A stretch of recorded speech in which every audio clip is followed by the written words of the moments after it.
प्रधानमंत्री जी अपनी सरकार की तरफ से कहना चाहता हूं कि उन्होंने इबादत के भाव से काम किया। कहना चाहता हूं इबादतों की तरह मैं ये काम करता हूं, अपने फर्ज को झुककर सलाम करता हूं, फिर भी आप खिलाफत कर रहे हैं। तो तेरी मुखालफत से निखरती है शख्सियत मेरी। मैं सियासी दुश्मनों का भी बहुत एहतराम करता हूं। तो इस एहतराम के साथ मैं अब आगे का बयान शुरू करता हूं और मैं ये बताना चाहता हूं कि एक बड़ी सिंपल सी बात है जो अभी माननीय नड्डा जी ने भी कहा। दुनिया के तमाम मुस्लिम देश बता दिए, इस्लाम की धर्मस्थली सऊदी अरब, सबसे बड़ा मुस्लिम देश इंडोनेशिया, जहां खलीफत रही वहां टर्की, और यहां आईएसआईएस का इलाका, वहां इराक और सीरिया, वहां कहीं भी कुछ भी नहीं है ऐसा, फिर भी हमारे यहां क्यों है कैसा। तो मैं कहना चाहूंगा, एक हिंदी में कहावत होती है, नया मुल्ला प्याज ज्यादा खाता है, परंतु यहां तो जो गैर मुल्ला प्याज बहुत खा रहा था और इतना खा रहा था कि आंसू निकल रहे थे गरीब मुसलमान के भी और देश के भी। सभापति महोदय, खुदाई से आजकल बहुत से लोगों को डर लगता है, क्योंकि जहां जहां खुदा है वहां वहां भगवान है, जहां जहां खुदा है वहां वहां भगवान है। बाकी आप सब बहुत बुद्धिमान हैं।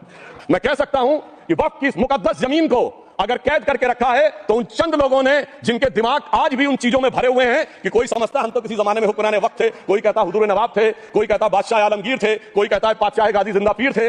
तो नदीमुल हक साहब ने जो बोला था ना, किसी के बाप का हिंदुस्तान थोड़ी है, बिल्कुल मैं कहना चाहता हूं जिन्होंने इस देश के लिए खून बहाया उनके बाप का हिंदुस्तान है, उस गरीब मुस्लिम कारीगर के बाप का हिंदुस्तान है। पर जो ये कहते हैं कि आगरा का लाल किला किसके बाप ने बनवाया, दिल्ली का किला किसके बाप ने बनवाया, हैदराबाद का चार मीनार किसके बाप ने बनवाया, उसके बाप का यह हिंदुस्तान नहीं है।